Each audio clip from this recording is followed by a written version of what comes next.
Olá, pessoal, sejam bem-vindos ao curso de Gestão Contábil de Custos e Preços. O meu nome é professor Cleston Alexandre dos Santos. Nesse módulo 4, pessoal, trataremos de contabilidade de custos e formação de preços. Um conteúdo também muito importante para fins de tomada de decisão dentro das organizações.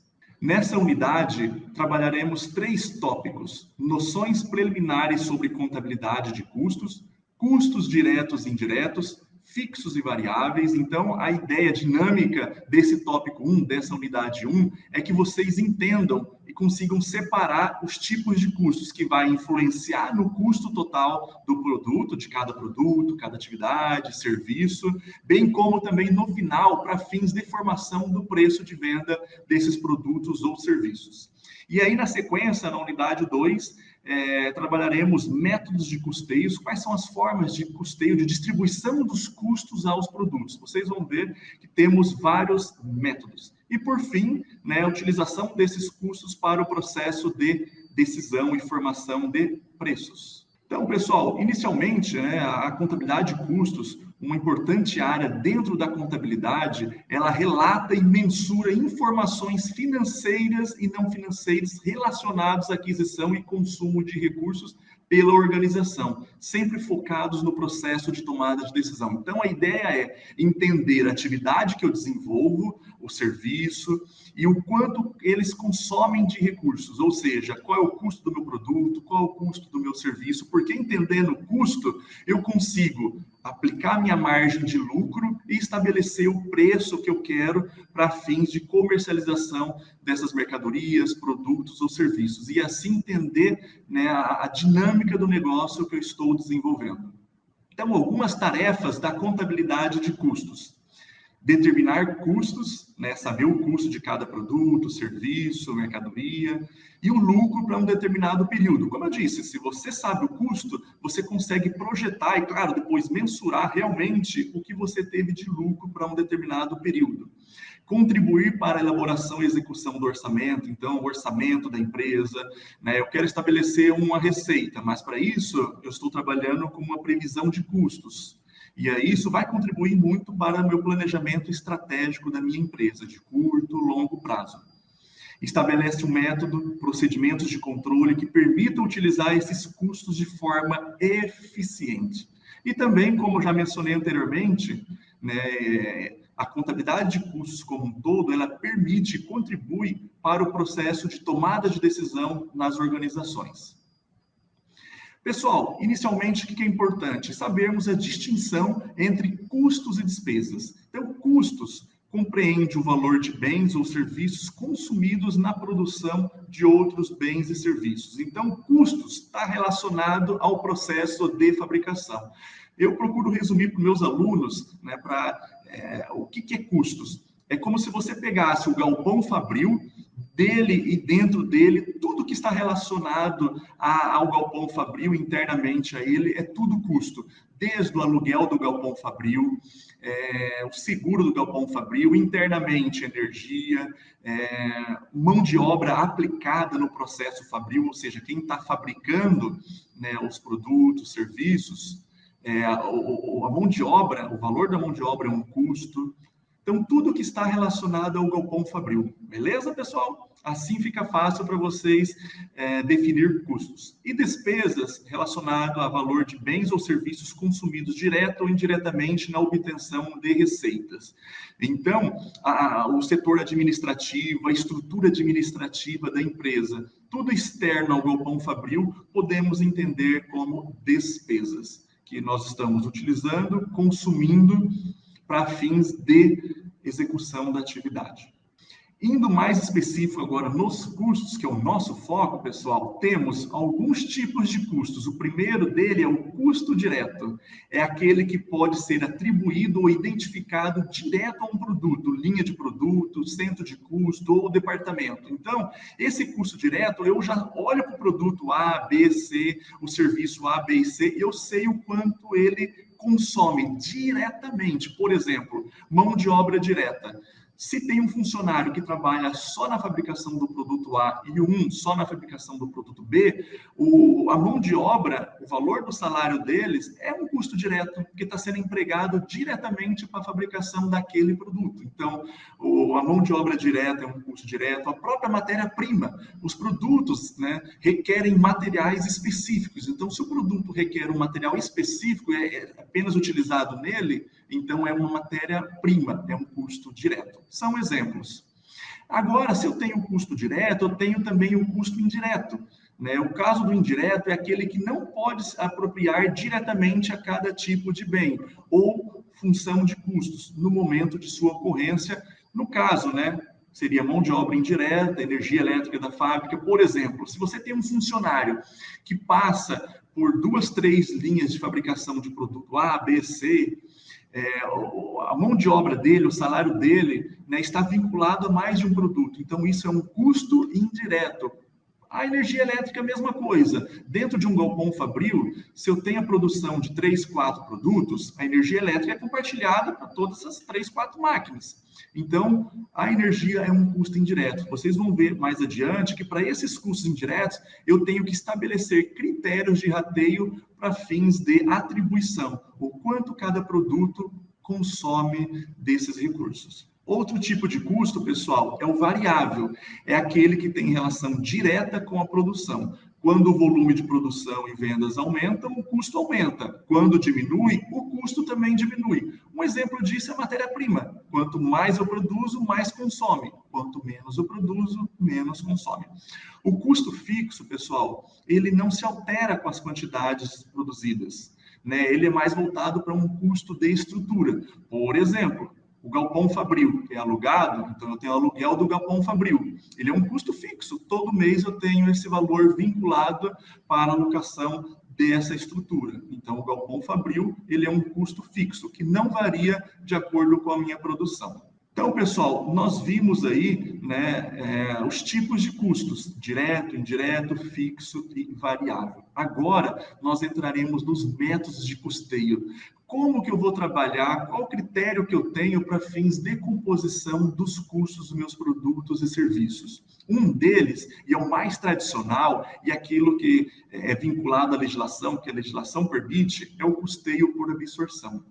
Esse custeio por absorção é um método de custeio utilizado quando se deseja atribuir um valor de custos ao produto ou serviço, alocando-lhe também uma parte dos custos indiretos, mediante critérios de rateio. Por ser permitido pela legislação brasileira, né, como já mencionei agora há pouco, este método é o mais utilizado para finalidades contábeis. Então, nesse método funciona assim, pessoal.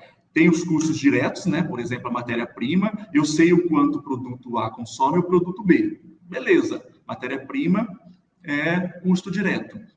Agora, por exemplo, se eu tenho energia elétrica, material indireto, eu não sei o quanto que consome o produto A e B. Eu tenho que estabelecer critérios para rateio. Vamos supor, a empresa que vai, né, decidir qual que é o melhor critério. Vou dar um exemplo. Eu posso utilizar como critério a própria matéria-prima. A matéria-prima não é um custo direto? Vamos supor, né, do total que eu tenho aí de matérias-primas para fabricar o produto A e B, o produto A corresponde a 40% e o produto B 60%. Eu posso, né, com base nesse critério de proporção, distribuir os meus custos indiretos, que são os outros materiais indiretos, energia elétrica, o aluguel do galpão fabril, com base nesse percentual dos custos diretos. Então, essa é uma forma de rateio pelo custeio por absorção. Como eu disse, ele é o mais tradicional. Referente ao custeio por absorção, pessoal, que eu comentei, é importante ressaltar algumas vantagens e desvantagens, né? Algumas vantagens, como eu disse já, atende à legislação, permite apurar os custos por centro de custos, por departamento, permite a apuração do custo total de cada produto, e algumas desvantagens. Ele possui uma certa arbitrariedade, né, nos critérios de rateio. Eu posso definir como critério a proporção ali dos custos diretos de matéria-prima, mão de obra, ou outro critério que eu venha julgar necessário. Outra desvantagem é a fixação do preço, né, dos meus produtos, sem um conhecimento real da margem de contribuição. Então, esse método, ele não proporciona isso. Tudo bem? Vamos conhecer o segundo método de custeio?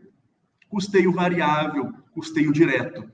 Esse custeio, pessoal, ele prevê uma apropriação de caráter mais gerencial, considerando apenas os custos variáveis dos produtos vendidos. Os custos fixos ficam separados e considerados como despesa do período, indo diretamente para o resultado. Então, aqui o próprio nome já diz, custeio variável. Ele apenas considera os custos variáveis de cada produto, não os custos fixos. Nesse método, pessoal, olha como vantagem, permite-se o conhecimento da margem de contribuição efetiva do meu produto, né, ou linha de produto. Ele tem uma certa simplificação em face da eliminação dos rateios. Então, ele minimiza o efeito, né, que tem a desvantagem lá na absorção da arbitrariedade dos rateios. Isso como vantagens. Agora, como desvantagens, ele não é reconhecido pela legislação, né, pela Receita Federal, possui informações que não são, né, apropriadas para decisões a longo prazo da empresa. Então, tem-se aí essas desvantagens. Um outro método de custeio, né, que a empresa tem a opção aí de utilizar, é o custeio padrão. O padrão, ele é mais utilizado para controlar e acompanhar a produção do que propriamente para medir seus custos, devendo ser visto como um instrumento de apoio gerencial. Então, a ideia aqui é você, né, utilizar ele como um meio complementar, como um meio de apoio para que venha contribuir para o processo decisório. Então, nesse custeio, pessoal, os padrões são custos pré-determinados, que deveriam ser atingidos dentro de condições operacionais eficientes, visa a melhor utilização dos recursos. Então, nesse custeio padrão, pessoal, temos aí algumas vantagens. Facilita, né, a elaboração de orçamentos mais confiáveis. Então, a empresa parte de um padrão de custos. Então, ela tem ali um padrão que ela estabelece que ela vai seguir. Então, por isso, facilita aí a elaboração de orçamentos mais confiáveis. Identifica oportunidades, né, de reduzir custos, porque ela trabalha com padrões, ela, né, estabelece um custo que ela precisa chegar efetivamente. E também facilita o quê? No caso de não alcançar a próxima, ela consegue aplicar medidas corretivas. Então, essas são algumas das vantagens. No entanto, tem também algumas desvantagens, dificuldades na determinação dos padrões, né? Não é um processo fácil determinar o padrão para se chegar a custo do produto A, B, C, né? Principalmente relacionado aos custos indiretos, em que eu tenho que ter uma distribuição para o produto A, B e C, daqueles custos que são comuns a todos. Então, aí uma das dificuldades, desvantagens. Exige controles, né, constantes correções nos padrões monetários, então também tem essa implicação. Referente ao outro método, né, o custeio baseado em atividades, né, também conhecido como custeio ABC, ABC, ele tem como objetivo avaliar de forma precisa os custos das atividades realizadas em uma empresa, por meio de direcionadores capazes de dividir as despesas e custos indiretos, que estão diretamente relacionados à produção. Então, esses direcionadores de custos são os elementos que vão definir o custo de uma atividade. Então, nesse caso, pessoal, a empresa, ela trabalha em função do que ela desenvolve, separando por atividades e depois por direcionadores de custos. É o que vai determinar o quanto cada atividade consome de recursos. Então, é um método bem interessante. No entanto, ele é trabalhoso, complexo e exige alto investimento. Como vantagens, né, desse método aí, baseado em atividades, é um sistema de contabilidade de gestão, né, que melhora a qualidade na geração das informações. Então, tem uma grande vantagem nesse ponto. Menor necessidade de rateios arbitrários, identifica quais produtos ou serviços consomem mais recursos. Então, a empresa consegue separar suas atividades, o desenvolvimento do seu negócio por atividades e ali controlar os custos que estão maiores em uma ou outra atividade para aplicar medidas corretivas e ajustar esses custos por atividade. E também identifica o custo, né, de cada atividade perante o total de custos que o negócio consome. No entanto, tem como desvantagens a própria complexidade do processo, né, de definição das atividades e também de seus direcionadores. Bem como, pessoal, leva muito tempo para implantar e também ele necessita, né, de revisões, de ajustes constantes. Um esquema aí, né, só para mostrar de forma geral o que é utilizado aí por boa parte das empresas, que é o custeio por absorção. Então, nós temos na tela os custos, né, que são indiretos e diretos. Os diretos já vão, né, praticamente para cada um dos produtos, porque já são consumidos diretamente pelo produto A, B e C, conforme consta a seta. Já os indiretos, não, eu tenho que estabelecer um rateio, eu tenho que estabelecer um critério para poder alocar os custos aos produtos. Então, eu posso tomar pela proporção da matéria-prima que cada produto consome, em função do total, pela mão de obra direta. Então, eu vou ter que definir, tomar essa decisão, certo? E aí, por fim, vou chegar ao custo, né, dos meus produtos A, B e C totais, que vão parar no meu estoque. Após isso, eles serão vendidos, que vão gerar os custos dos meus produtos vendidos. E esses custos relacionados a despesas e o preço pelo qual eu vendi esses meus produtos, que vai gerar as minhas receitas de vendas, eu vou ter o quê? Os meus resultados, que vai ser lucro ou prejuízo de cada exercício social. Como já trabalhado em outro módulo, relaciona o quê? As minhas receitas, custos e despesas de janeiro a dezembro de cada ano. Então, aqui mais detalhado para vocês, né, os passos dos custeios por absorção. Primeiro, separar o que é custo e despesa, depois direto e indireto, apropriando os custos diretos e depois os indiretos. Pois bem, pessoal, alguns elementos aí dos custos para tomada de decisão. Esse ponto de equilíbrio, né, que é um indicador, ele é sensacional para a empresa entender o negócio e saber em que situação o resultado dela é nulo e a partir de que momento, né, ela começa a ter lucro. Então, o ponto de equilíbrio contábil é quando a minha receita total, né, se iguala ao total de custos e despesas financeiras. Ela é calculada da seguinte forma: eu relaciono custos e despesas fixas dividida pela margem de contribuição unitária. A margem de contribuição é o preço meu unitário de venda, menos o custo variável, né, que eu tenho de cada mercadoria. Então, o ponto de equilíbrio vai mostrar em quantidade ou em receita a partir de que momento eu começo a ter lucro. Então, isso é essencial para o planejamento da empresa. Então, um exemplo para vocês, pessoal. Custos fixos previstos em R$ 6.376.350. Preço de venda de cada produto, R$ 15, e o custo unitário variável, R$ 10. Então, considerando aí que o ponto de equilíbrio contábil é a relação entre custos e despesas fixas dividido pela margem de contribuição, e que a minha margem de contribuição é a diferença entre o preço unitário menos o custo variável, eu tenho a seguinte situação.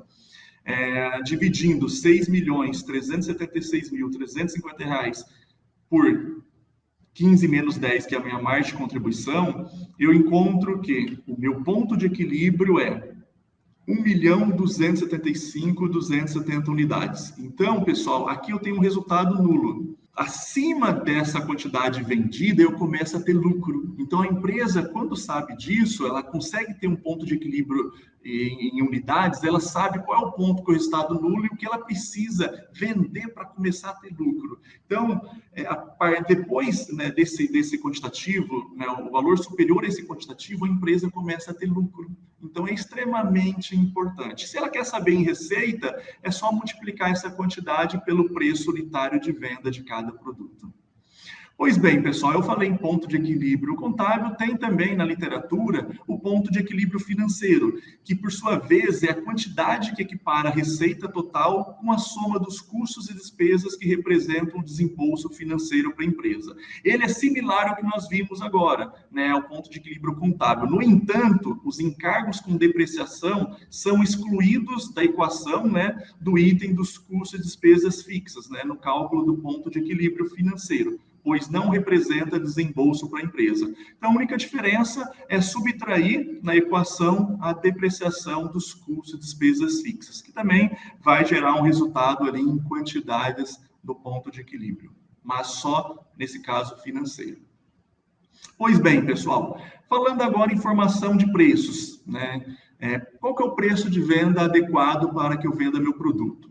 Para administrar preços de venda, é necessário conhecer, né, o custo do produto, mas essa informação, né, por si só, embora seja necessária, não é suficiente. Então, além do custo, é preciso saber o grau, né, de elasticidade da demanda, preço de produtos dos concorrentes, do substituto, estratégia de marketing da empresa, entre outros. Então, além dos elementos que eu vou passar, essas outras informações também são extremamente importantes. Então, pessoal, trabalhando aí numa equação para a gente identificar com base, né, em informações financeiras, o preço de venda é o custo acrescido do markup, né, do nosso preço de venda.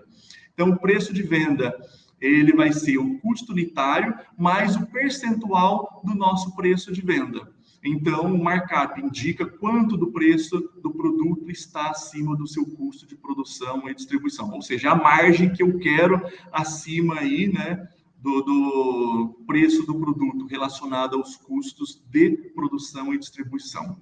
Então, pessoal, um exemplo aí para vocês, né, toma como base uma situação que apresente os seguintes dados: custeio com absorção, como método, custo unitário R$8, despesas gerais e administrativas, aí considerando 10% da receita bruta, comissões de vendedores, 5% do preço de venda, tributos sobre o preço de venda, 20%, a margem de lucro desejada, 5% sobre a receita. E nesse caso, considerando, né, então, o markup, ele então vai ser calculado da seguinte forma: eu vou ter que somar as despesas gerais e administrativas de 10%, as comissões de venda de 5%, os tributos incidentes sobre o preço de venda, que é 20%, e mais a margem de lucro desejada de 5%, que resulta em 40% sobre o preço total de venda bruto, que é o nosso markup.